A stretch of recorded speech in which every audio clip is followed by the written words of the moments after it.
नमस्कार, मैं चुनचुन और आप देख रहे हैं झारखंडी हिंदी न्यूज। तो चलिए जानते हैं आज की सभी महत्वपूर्ण खबरों को। आज की पहली और बड़ी खबर की बात करें तो देवघर पहुंचे सीएम हेमंत सोरेन। पीएम के दौरे की तैयारियों का लिया जायजा। 12 जुलाई को एयरपोर्ट के उद्घाटन के लिए पीएम मोदी देवघर पहुंचेंगे। एयरपोर्ट के बाद पीएम मोदी सीधे बाबा मंदिर पहुंचेंगे। पीएम के दौरे को लेकर तैयारियों को अंतिम रूप दिया जा रहा है। तैयारियों का जायजा लेने के लिए रविवार को सीएम हेमंत सोरेन देवघर एयरपोर्ट और बाबा मंदिर पहुंचे। मंदिर पहुंचने के बाद सीएम ने भगवान भोले की पूजा अर्चना की। मंदिर के बाद सीएम परिसदन के लिए रवाना हो गए, जहां वे अधिकारियों के साथ पीएम के दौरे और श्रावणी मेला को लेकर उच्च स्तरीय बैठक कर रहे हैं। उच्च स्तरीय बैठक किए। सीएम के साथ बैठक में मंत्री बन्ना गुप्ता, प्रभारी मुख्य सचिव, डीजीपी सहित संबंधित विभाग के सचिव और स्थानीय पदाधिकारी मौजूद थे। अगली बड़ी खबर की बात करें तो आरजेडी नेता सुरेश पासवान की बहू बीजेपी में शामिल। आरजेडी नेता सह पूर्व मंत्री सुरेश पासवान की बहू विनीता देवी समेत जेएमएम नेत्री संजू मुर्मू 10 जुलाई को बीजेपी में शामिल हो गई है। गोड्डा सांसद निशिकांत दुबे की मौजूदगी में दोनों ने पार्टी की सदस्यता ग्रहण की। विनीता देवी पुनासी पंचायत की पूर्व मुखिया रह चुकी है। वर्तमान में इस पंचायत में मुखिया इनके पति हैं। बीजेपी की सदस्यता लेने वाली जेएमएम नेत्री संजू मुर्मू कोंकरी बांक पंचायत की पूर्व मुखिया रह चुकी है। दोनों को बीजेपी में शामिल होने से पार्टी और ज्यादा मजबूत हुई है। दोनों नेत्री ने निशिकांत दुबे के प्रति आभार व्यक्त किया। सांसद ने दोनों का स्वागत किया है। अगली बड़ी खबर की बात करें तो रांची के पहाड़ी मंदिर में श्रावण महीने को लेकर विशेष इंतजाम। 2 साल बाद भक्त करेंगे जलाभिषेक। 14 जुलाई से श्रावण महीने की शुरुआत हो रही है, जिसे लेकर श्रद्धालुओं में खासा उत्साह देखने को मिल रहा है। वहीं 18 जुलाई को पहली सोमवारी है। राज्यभर के शिवालयों में श्रद्धालुओं के आगमन को लेकर तैयारी जोरों पर है। इसी के मद्देनजर रांची का प्रसिद्ध शिवालय पहाड़ी मंदिर में प्रबंधन और जिला प्रशासन के द्वारा व्यवस्था को दुरुस्त किया जा रहा है। 2 साल के बाद श्रद्धालुओं को इस वर्ष मंदिर में प्रवेश करने की अनुमति मिल जाएगी। पिछले 2 वर्षों से कोरोना के कारण मंदिर में प्रवेश की अनुमति प्रशासन के द्वारा नहीं दी गई थी, लेकिन इस वर्ष सभी श्रद्धालु अर्घा सिस्टम से भगवान भोलेनाथ पर जलाभिषेक कर पाएंगे। अगली बड़ी खबर की बात करें तो जामताड़ा के 100 से अधिक स्कूलों में शुक्रवार साप्ताहिक अवकाश को लेकर शिक्षा मंत्री सख्त। अधिकारियों को किया तलब। झारखंड के जामताड़ा में 100 से अधिक विद्यालयों में शुक्रवार को अवकाश दिया जा रहा है। झारखंड के शिक्षा मंत्री जगन्नाथ महतो ने जामताड़ा में 100 से अधिक स्कूलों में शुक्रवार को अवकाश होने के मामले को लेकर अधिकारियों को तलब किया है। शिक्षा मंत्री ने जामताड़ा के शिक्षा विभाग से जुड़े तमाम अधिकारियों को आवास पर बुलाया है। अनुमान है कि इन अधिकारियों से मामले की जानकारी ली जाएगी। आखिरकार ऐसी स्थिति उत्पन्न क्यों हुई है, विद्यालयों में शुक्रवार को अवकाश क्यों दिया जा रहा है, इसके बारे में पूछा जाएगा। शिक्षा मंत्री जगन्नाथ महतो ने इस मामले को लेकर विभाग से 1 सप्ताह में रिपोर्ट मांगी है। मंत्री ने कहा है कि शिक्षक हो या कोई भी पदाधिकारी हो, दोषी के विरुद्ध कार्रवाई होगी। अगली बड़ी खबर की बात करें तो रांची में जुटे 1500 बैंक अधिकारियों का हल्ला बोल। सरकार को सुनाई खरी खोटी। बैंक ऑफ इंडिया अधिकारी संघ झारखंड राज्य इकाई की 18वीं वार्षिक आम सभा बैठक में सरकार की निजीकरण की नीति की आलोचना करते हुए इस निर्णय के खिलाफ लड़ाई जारी रखने का निर्णय लिया गया है। ऑफिसर्स एसोसिएशन की एजीएम में लगभग 1500 अधिकारियों ने अपनी उपस्थिति दर्ज कराई। Federation of bank of India officers association के चेयरमैन बीएन मधुसूदन ने कहा कि निजीकरण के खिलाफ हमारी लड़ाई आम जन की मेहनत की गाड़ी कमाई को सुरक्षित रखने की लड़ाई है। एसोसिएशन के अध्यक्ष कामरेड संजय कुमार दास ने कहा कि सरकारी बैंक नोटबंदी से लेकर तालाबंदी तक हर कठिन से कठिन समय में भी डटकर देश के साथ खड़े रहे। यदि सरकार निजीकरण की नीति को वापस नहीं लेती है तो एक राष्ट्रव्यापी आंदोलन के लिए तैयार रहें। अगली बड़ी खबर की बात करें तो सचिवालय में इन पदों पर निकली बम्पर वैकेंसी। ग्रेजुएट करें आवेदन, 80,000 से अधिक मिलेगी सैलरी। झारखंड कर्मचारी चयन आयोग में नौकरी पाने का एक अच्छा मौका है। इसके लिए जेएसएससी ने झारखंड सचिवालय स्टेनोग्राफर प्रतियोगिता परीक्षा के तहत स्टेनोग्राफर के पदों पर भर्ती के लिए आवेदन मांगे हैं। इच्छुक एवं योग्य उम्मीदवार जो इन पदों के लिए अप्लाई करना चाहते हैं वे जेएसएससी के आधिकारिक वेबसाइट jssc.nic.in पर जाकर आवेदन कर सकते हैं। इन पदों के लिए आवेदन करने की अंतिम तिथि 27 जुलाई है।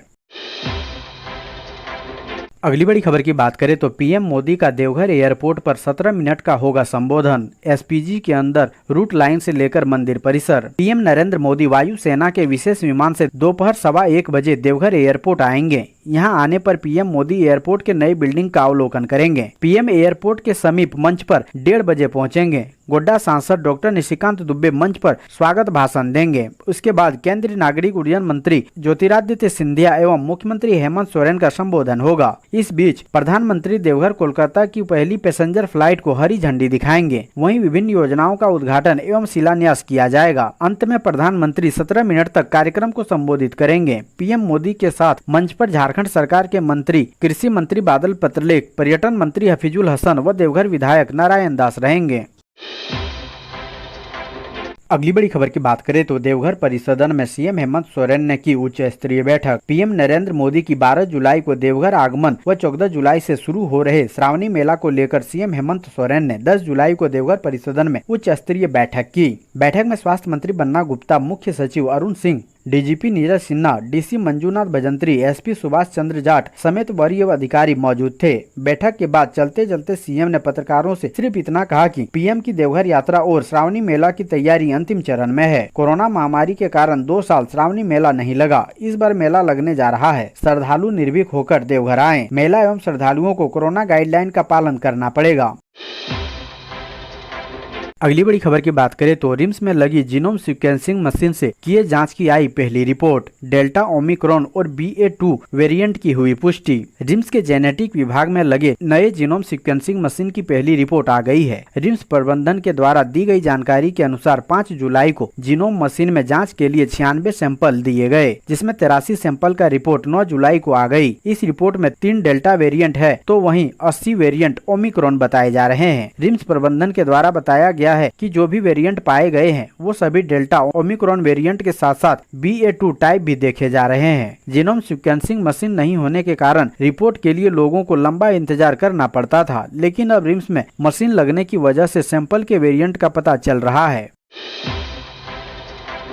अगली बड़ी खबर की बात करें तो आंगनबाड़ी सेविका सहायिकाओं ने कहा हेमंत सरकार ने पूरा नहीं किया वादा, राज्यव्यापी आंदोलन की तैयारी। झारखंड राज्य आंगनबाड़ी सेविका सहायिका संघ के बैनर तले साहू धर्मशाला झुमरी तिलैया में राष्ट्रव्यापी मांग दिवस पर गोष्ठी का आयोजन किया गया। गोष्ठी का उद्घाटन करते हुए आंगनबाड़ी संघ के प्रदेश अध्यक्ष मीरा देवी ने कहा कि आंगनबाड़ी कार्यकर्ताओं और सहायिका 1975 से ही देश के सामने मौजूद सबसे बड़ी चुनौती बच्चों में कुपोषण का सामना करते हुए देश की सेवा कर रही है। ऑल इंडिया आंगनबाड़ी फेडरेशन के आह्वान पर 26,000 वेतन देने, सेवानिवृत्ति के बाद 10,000 पेंशन और ग्रेजुइटी देने, अस्थायीकरण करने आदि मांगों को लेकर गोष्ठी का आयोजन किया गया।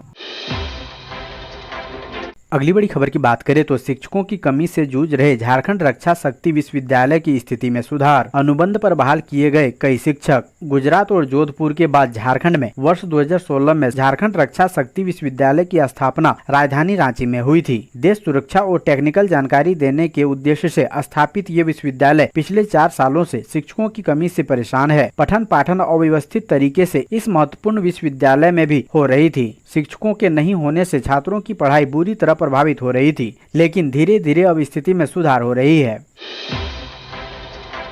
अगली बड़ी खबर की बात करें तो पीएम मोदी के दौरे से पहले झारखंड में पोस्टर वार, बीजेपी, कांग्रेस और जेएमएम में मची क्रेडिट लेने की होड़। 12 जुलाई को प्रधानमंत्री नरेंद्र मोदी देवघर एयरपोर्ट के अलावा कई योजनाओं का उद्घाटन करेंगे। पीएम के दौरे को लेकर राज्य के सीएम हेमंत सोरेन पहले से ही देवघर पहुंच चुके हैं। वो पीएम के पूरे कार्यक्रम की समीक्षा करेंगे। इन सबके अलावा देवघर में राजनीतिक दलों की राजनीति भी चरम पर है। देवघर में पोस्टर वार के बाद अब इन पार्टियों में क्रेडिट वार भी छिड़ गया है। इस वार में भारतीय जनता पार्टी, झारखंड मुक्ति मोर्चा के बाद अब कांग्रेस भी खुलकर मैदान में उतर गई है। पीएम आगमन से उत्साहित भारतीय जनता पार्टी ने पूरे शहर को पोस्टर से पाट दिया। इसमें प्रधानमंत्री को देवघर एयरपोर्ट और एम्स के लिए धन्यवाद दिया जा रहा है, मगर इन पोस्टरों में भी झारखंड बीजेपी के अंदर की राजनीति झलक रही है। पोस्टर में सिर्फ पीएम मोदी दिख रहे हैं। इसके साथ राज्य के किसी भी बड़े नेता की तस्वीर नहीं डाली गई है। इससे राज्य की राजनीति में बीजेपी के अंदर अलग अलग चर्चाएं हो रही है। बीजेपी झामुमो के बाद अब कांग्रेस भी राजनीति के अखाड़े में उतर चुकी है। वो इस एयरपोर्ट का क्रेडिट अपने पार्टी को दे रही है। उनका कहना है कि देवघर को एयरपोर्ट को बनाने में पूर्व प्रधानमंत्री मनमोहन सिंह की अहम भूमिका है। अगली बड़ी खबर की बात करें तो प्रधानमंत्री नरेंद्र मोदी के आने से पहले ही सीएम हेमंत सोरेन ने दी ये बड़ी खुशखबरी। प्रधानमंत्री नरेंद्र मोदी के 12 जुलाई को देवघर बाबा वैद्यनाथ धाम आगमन के पहले ही झारखंड के मुख्यमंत्री हेमंत सोरेन ने साहिबगंज को बड़ी खुशखबरी दी है। सीएम ने साहिबगंज रेलवे स्टेशन के पश्चिमी केबिन के नजदीक पथ ऊपरी पुल यानी आरओबी के निर्माण के लिए 38,24,78,944 रुपए की प्रशासनिक स्वीकृति दी है। इसी राशि में भू अर्जन और पहुंच पथ का निर्माण खर्च भी शामिल है। इस राशि में राज्यांश के 23,41,68,682 रुपए भू अर्जन सहित के वहन की स्वीकृति और उक्त राशि की अग्रिम निकासी करते हुए रेल मंत्रालय को उपलब्ध कराने को भी स्वीकृति दे दी गई है। अगली बड़ी खबर की बात करें तो रांची में अपराधियों की नए सिरे से तैयार हो रही कुंडली आदतन और हिस्ट्री सीटर पुलिस के रडार पर। राजधानी में अपराधियों पर नकेल कसने के लिए उन पर लगातार नजर रखी जा रही है। पुलिस की टीम पुराने और नए अपराधियों की नए सिरे से कुंडली तैयार कर रही है ताकि जो हाल के समय में अपराध की दुनिया में ज्यादा सक्रिय हुए हैं उन पर नकेल कसा जा सके। लिस्ट तैयार होने के बाद लिस्ट में शामिल अपराधियों के खिलाफ सीसीए की कार्रवाई और जेल से बाहर निकले अपराधियों से थाना हाजिरी की कार्रवाई की जाएगी।